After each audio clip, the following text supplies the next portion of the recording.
કુંતાજીએ કીધું કે કનૈયા વિપદ શંતુ ન શશ્વત, જ્યાં સુધી હું જીવું ત્યાં સુધી મને દુઃખ. ભગવાન કહે કે દુઃખથી નથી ધરાયામાં? હા, નથી ધરાઈ કનૈયા દુઃખથી. કેમ?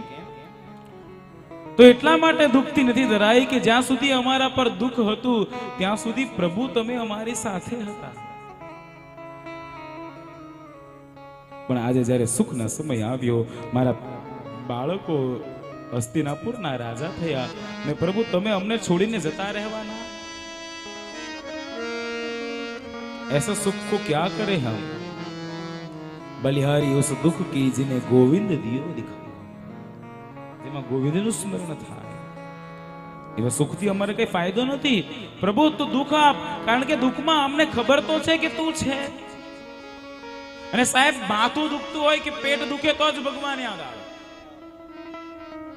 બધી જ ગાડી સરખી જાતી હોય, પટરી બરાબર, ટ્રેન બરાબર પાટા પર દોડતી હોય, 100 ની સ્પીડમાં ગાડી ચાલતી હોય તો કોઈ પણ દિવસ વાંધો ન આવે. પણ જેવી કોઈ તકલીફ આવે એટલે તરત ભગવાન યાદ આવે.